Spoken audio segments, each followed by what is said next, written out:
The crystal glasses caught the amber glow of lamplight as laughter drifted through the smoky air of a Parisian mansion. Spring, 1943. German officers in their pressed uniforms mingled with French aristocrats who had chosen collaboration over resistance. Among them moved a woman whose dark eyes held secrets none of them could fathom.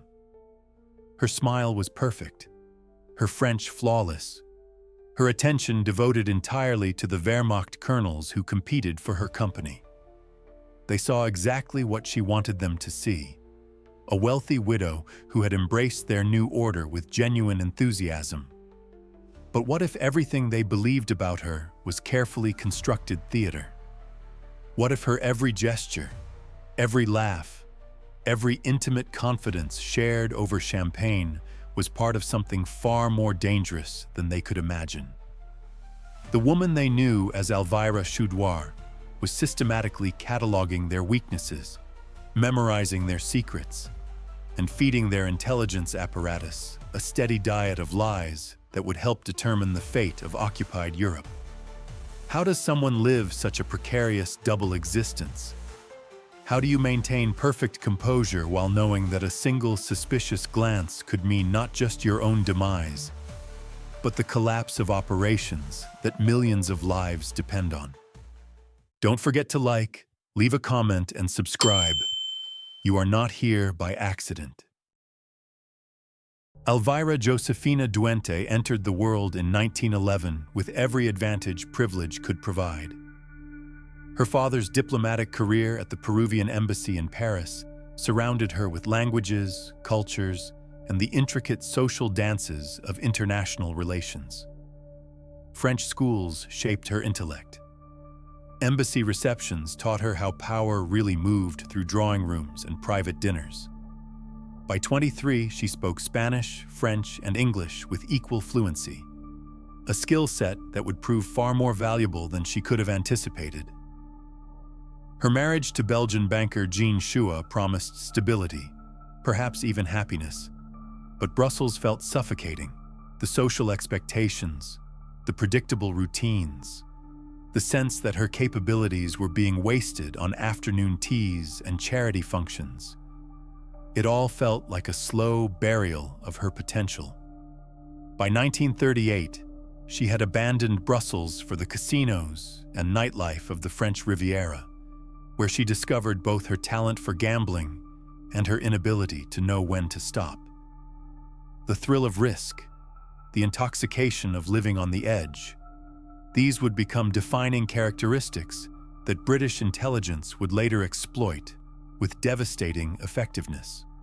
When German forces swept through France in 1940, Elvira followed her father to Vichy, that strange puppet state where French officials convinced themselves they were preserving something worth preserving. Her diplomatic passport granted her freedoms that ordinary people could only dream of during wartime. But freedom without purpose felt hollow. Her gambling debts mounted. Her work as a BBC translator provided income but little satisfaction. She was a woman of considerable abilities, trapped in circumstances that demanded nothing from her except survival. Sometimes the most significant moments in history hinge on casual conversations in unremarkable places. In April 1942, at a London club, Elvira mentioned her financial troubles to a Royal Air Force officer she barely knew. He listened, assessed, and made a decision that would transform her from a bored translator into one of the war's most crucial intelligence assets. Claude Dancy had built his reputation on recognizing potential where others saw only problems. As Assistant Chief of MI6, he understood that the most effective agents were often those whose personal circumstances created both vulnerability and motivation. The 20 Committee had been searching for someone exactly like Elvira Choudoir. Beautiful enough to attract attention without arousing suspicion. Sophisticated enough to move comfortably in elite circles. Desperate enough to take extraordinary risks. Her gambling addiction, which MI5 initially viewed as a liability, Dancy saw as an asset. Someone comfortable with high-stakes games of chance might adapt well to the ultimate gamble of espionage. The meeting at the Connaught Hotel in Mayfair was both job interview and recruitment into a shadow world where success meant convincing enemies that your lies were their most reliable truths. Dancy's proposal was audacious in its simplicity. Return to Vichy, France. Allow yourself to be recruited by German intelligence. Then feed them a carefully orchestrated symphony of disinformation. The plan required her to become everything the Nazis wanted in a French collaborator, while secretly serving the Allied cause that sought their destruction. Every social interaction would be a performance. Every relationship would be calculated. Every moment would carry the possibility of exposure and the consequences that followed.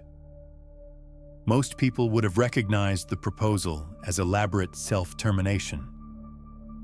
Elvira saw it as the first genuinely interesting opportunity of her adult life. Returning to Vichy in summer 1942, Elvira began the delicate process of making herself available for German recruitment without appearing eager for it. Intelligence services are naturally suspicious of volunteers. The most effective approach required patience and apparent coincidence. Fate, or perhaps careful orchestration, provided the opening she needed. At a social gathering in Nice, she encountered Henry Chavavel, a former prisoner of war who had chosen collaboration over continued resistance. Through him, she met Helmut Bleyl, an Abwehr operative who worked directly under Hermann Göring's authority. 3 evenings of carefully managed intimacy were sufficient. Bleyl, convinced he had discovered a valuable asset through his own charm and perception, introduced her to German military intelligence with the enthusiasm of someone who believed the recruitment had been his idea. The Abwehr recognized the same qualities that had attracted MI6 attention. Her connections, her freedom of movement, her apparent willingness to profit from cooperation with the new European order. All of it suggested an agent of exceptional potential. They offered her £100 monthly for economic intelligence from Britain.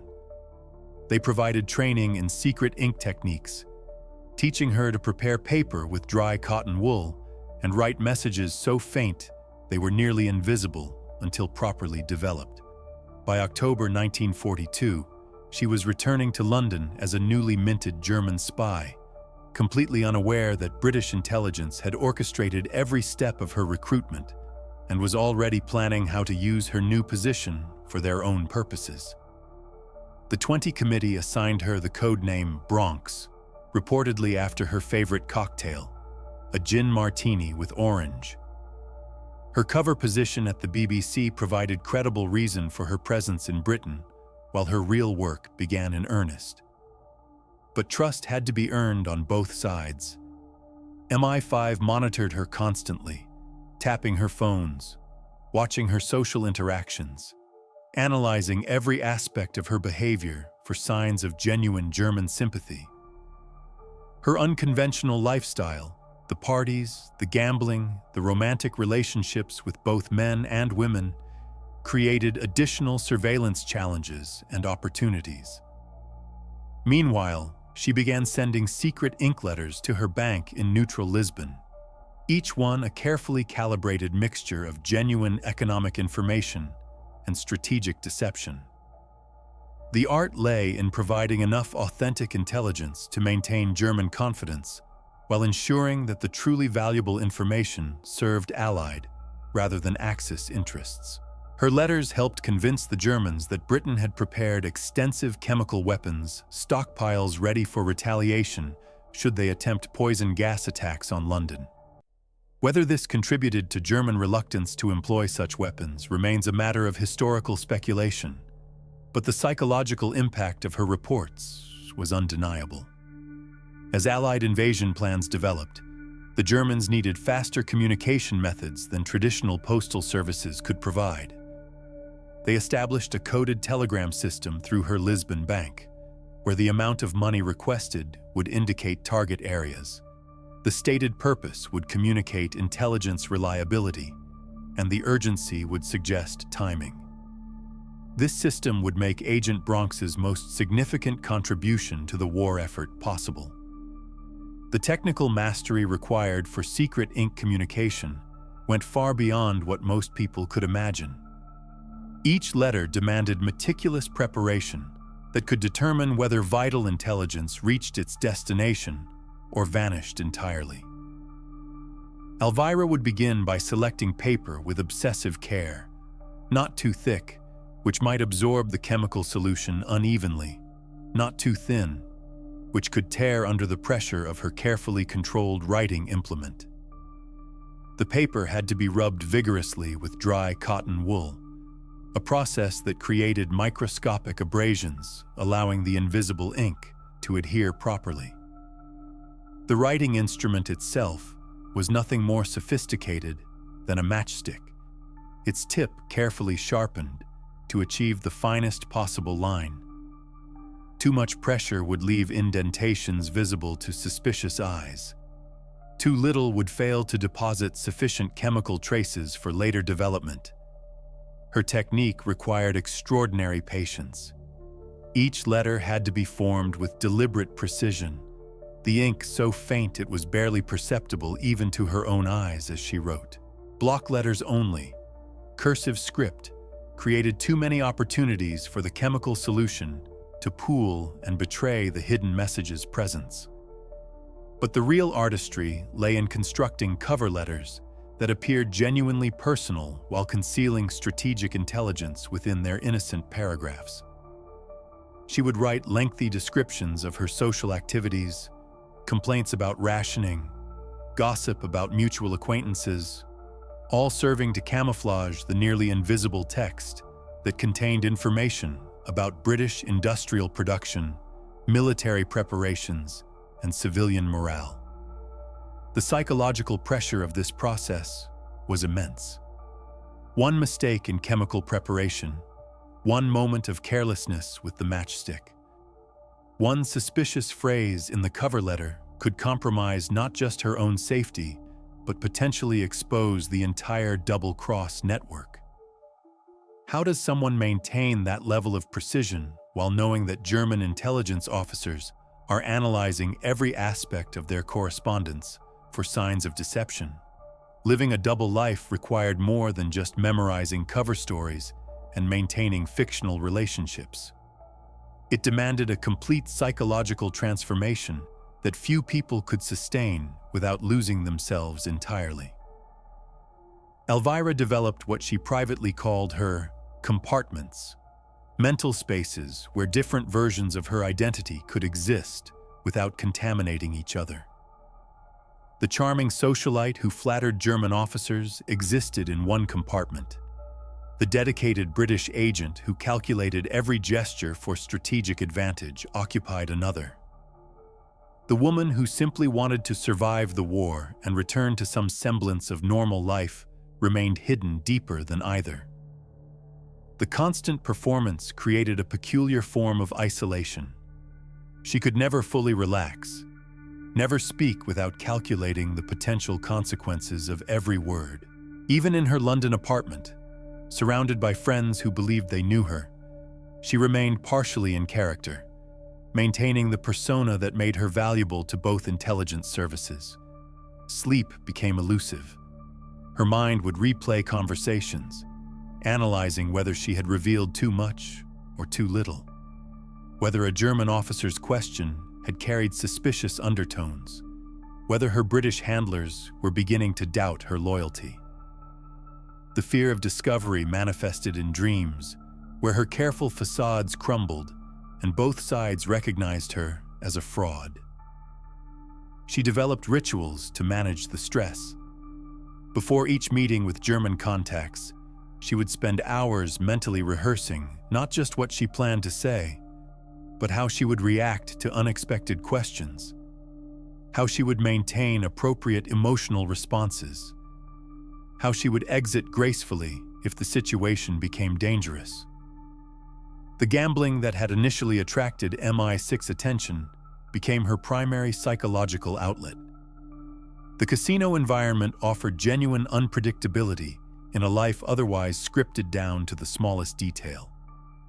At the card table, she could experience authentic tension without needing to calculate its strategic implications. But perhaps the most challenging aspect was the gradual erosion of her authentic self. After months of performing different roles for different audiences, which thoughts and feelings were genuinely hers? Which preferences were real and which were constructed to serve operational requirements? Her London social life became an intricate performance designed to serve multiple intelligence objectives simultaneously. The parties she hosted weren't merely cover for her activities.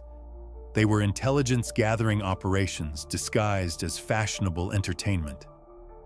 The guest lists were carefully curated to include diplomats, military officers, journalists, and socialites, whose conversations might reveal useful information. But she had to balance this against the risk of appearing too interested in sensitive topics or attracting the wrong kind of attention from counterintelligence services. Her gambling sessions served similar dual purposes.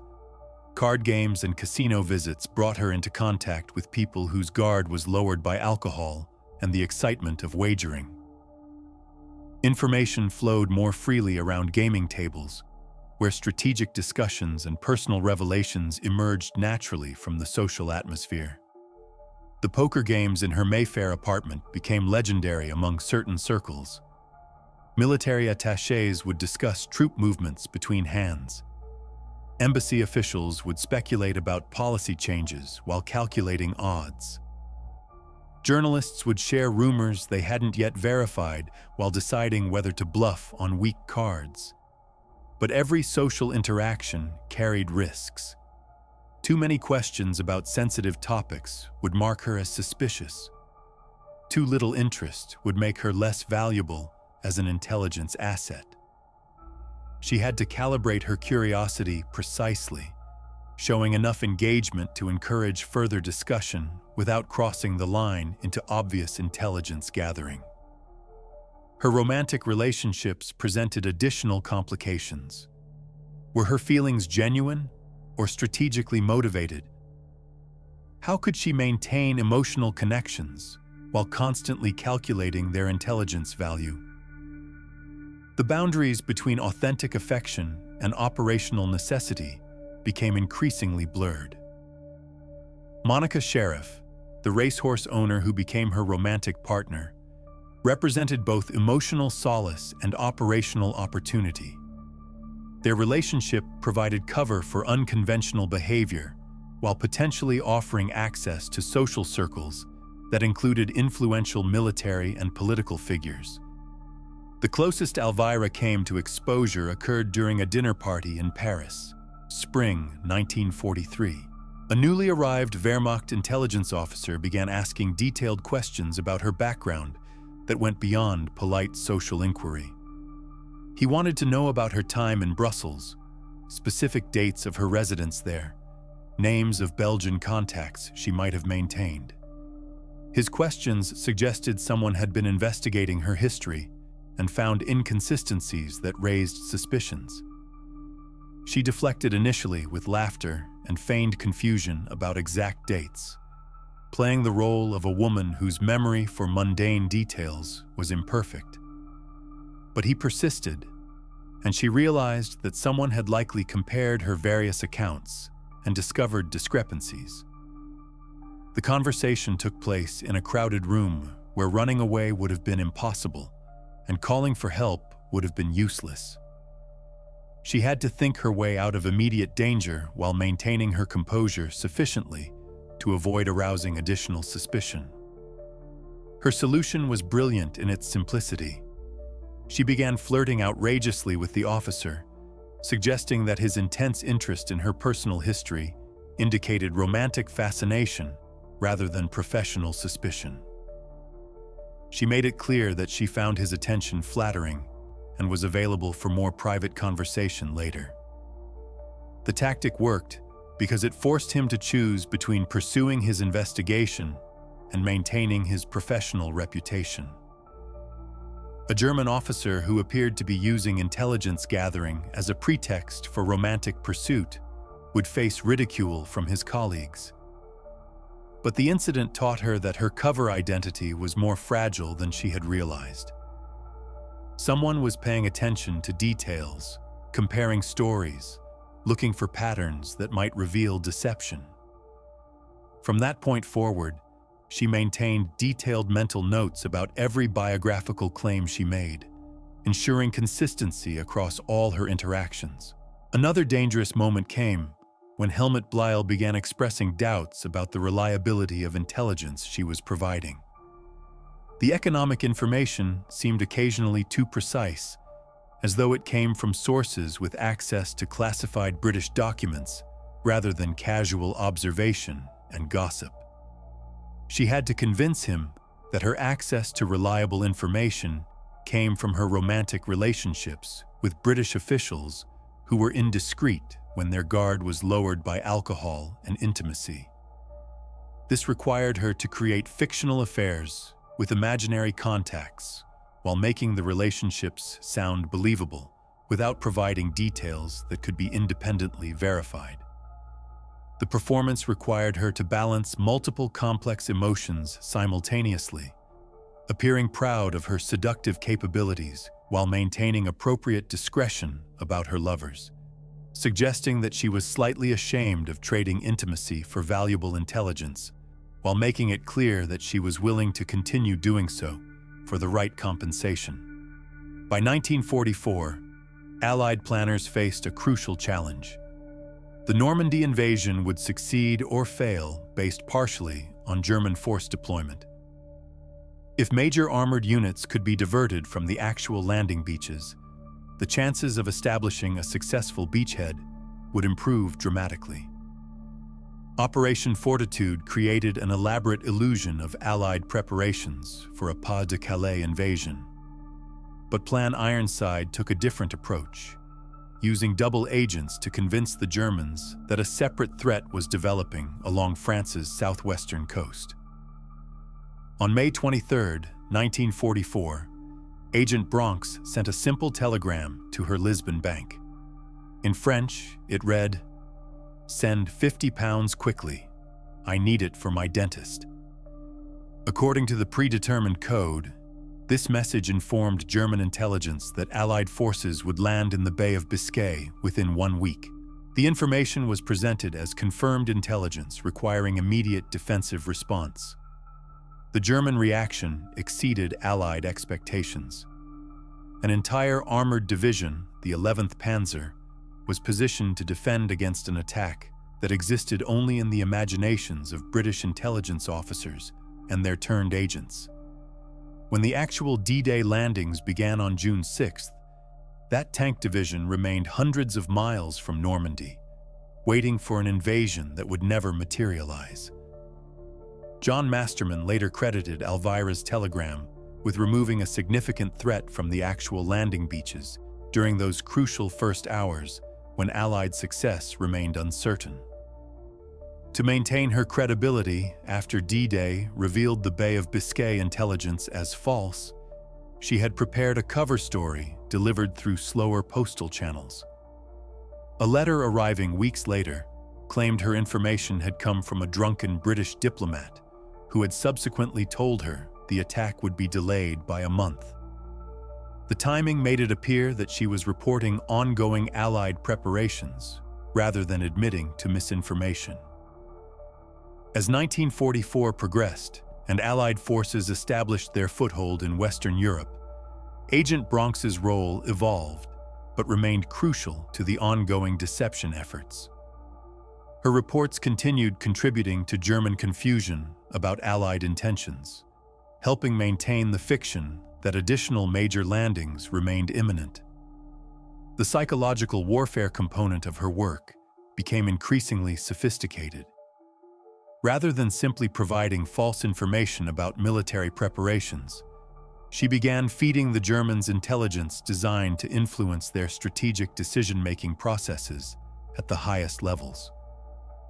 Her report suggested that Allied planners were deliberately slowing their advance to allow German forces to concentrate in predictable locations where they could be destroyed more efficiently.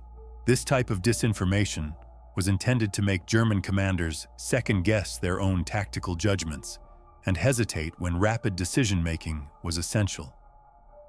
But by early 1945, the effectiveness of such operations was diminishing rapidly. German intelligence services were collapsing along with everything else in the Nazi war machine. Communications networks that had once carried her carefully crafted disinformation were becoming unreliable or ceasing to function entirely. Her final mission took her to Madrid, where she searched unsuccessfully for remaining Abwehr contacts who might still be operating despite the general collapse of German intelligence networks. The trip revealed how completely the war had shifted.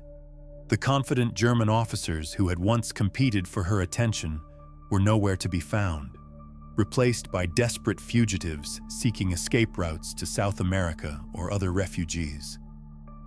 She attempted to re-establish the coded telegram system, suggesting that she could provide intelligence about potential Allied operations in Scandinavia and northern Germany. But her German contacts, if they still existed, showed no interest in information that would no longer influence the war's outcome. The transition from active intelligence operations to civilian life presented psychological challenges she hadn't anticipated. After years of calculating every interaction for strategic advantage, normal social relationships felt strangely purposeless. Conversations that served no intelligence objective seemed almost wasteful of time and energy.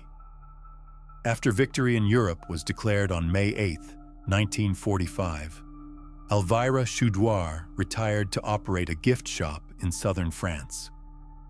The transition from high-stakes espionage to small-town retail must have felt surreal after years of living multiple identities simultaneously. The skills that had made her invaluable as a double agent proved less useful in peacetime. Her ability to read people's motivations and hidden agendas, to detect deception and calculate strategic responses. These capabilities had little application in routine commercial transactions with tourists seeking souvenirs. But perhaps the anonymity was exactly what she needed. After years of performance and constant vigilance, the freedom to be genuinely unremarkable must have felt like a luxury. No one in her small French town knew that the woman selling postcards and local crafts had once diverted German armored divisions with a single carefully worded telegram. The psychological adjustment took time. She had to relearn how to form relationships based on genuine affinity rather than operational necessity. Her instinct to analyze every conversation for intelligence value gradually faded, replaced by more conventional social interactions. Recognition for her wartime contributions remained classified for decades. In December 1995, MI5 sent her a £5,000 payment acknowledging her service, a gesture that arrived just weeks before her passing on January 11, 1996. Her story might have remained buried in classified archives indefinitely. Only in September 2005, nearly 10 years after her demise, were the MI5 files declassified, finally allowing historians and the public to understand the scope of her remarkable wartime service. The woman who had once charmed German officers while systematically betraying their secrets had spent her final decades in quiet anonymity. Her contributions to one of history's most significant military victories, known only to a handful of intelligence professionals who were bound by official secrecy. Today, Agent Bronx stands as proof that individual intelligence operations can directly influence major military outcomes. Her May 1944 telegram represents one of the most concrete examples of how a single message, carefully crafted and perfectly timed, can divert entire armored divisions and potentially save thousands of lives.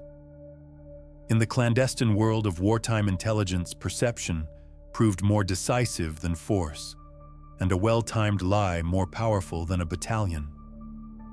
The socialite who had once gambled away her inheritance at Riviera casinos ultimately placed the highest stakes bet of all, and won. By 1944, Allied planners faced a crucial challenge. The Normandy invasion would succeed or fail based partially on German force deployment. If major armored units could be diverted from the actual landing beaches, the chances of establishing a successful beachhead would improve dramatically. Operation Fortitude created an elaborate illusion of Allied preparations for a Pas-de-Calais invasion.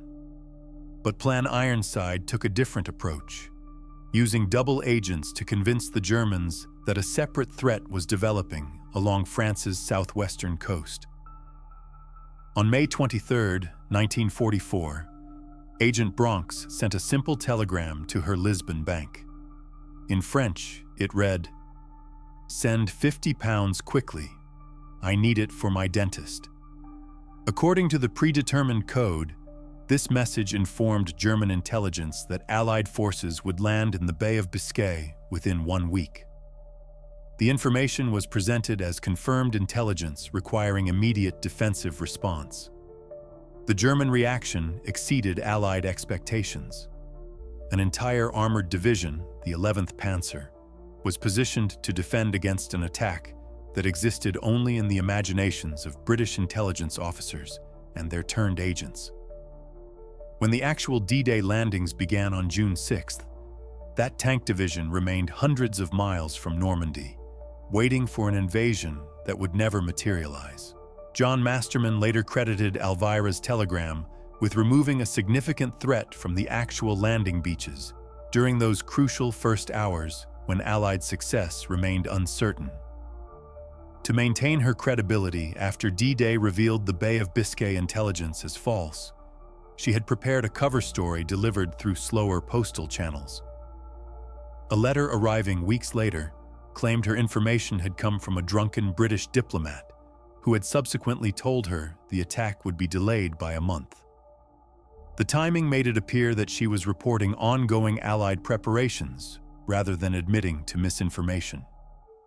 Agent Bronx continued operating through the remainder of the war, contributing to the ongoing deception efforts that kept German reserves tied down in anticipation of additional invasions that never came. But by 1945, the need for such elaborate deceptions was diminishing as rapidly as German capacity to respond to them. Her final intelligence mission took her to Madrid, where she searched unsuccessfully for remaining Abwehr contacts. The Nazi intelligence apparatus was collapsing along with everything else in their crumbling empire. After victory in Europe was declared on May 8, 1945, Elvira Choudoir retired to operate a gift shop in southern France. The transition from high-stakes espionage to small-town retail must have felt surreal after years of living multiple identities simultaneously. Recognition for her wartime contributions remained classified for decades. In December 1995, MI5 sent her a £5,000 payment acknowledging her service, a gesture that arrived just weeks before her passing on January 11, 1996. Her story might have remained buried in classified archives indefinitely. Only in September 2005, nearly 10 years after her demise, were the MI5 files declassified, finally allowing historians and the public to understand the scope of her remarkable wartime service. The woman who had once charmed German officers while systematically betraying their secrets had spent her final decades in quiet anonymity. Her contributions to one of history's most significant military victories, known only to a handful of intelligence professionals who were bound by official secrecy. Today, Agent Bronx stands as proof that individual intelligence operations can directly influence major military outcomes. Her May 1944 telegram represents one of the most concrete examples of how a single message, carefully crafted and perfectly timed, can divert entire armored divisions and potentially save thousands of lives. In the clandestine world of wartime intelligence, perception proved more decisive than force, and a well-timed lie more powerful than a battalion. The socialite who had once gambled away her inheritance at Riviera casinos ultimately placed the highest stakes bet of all and won.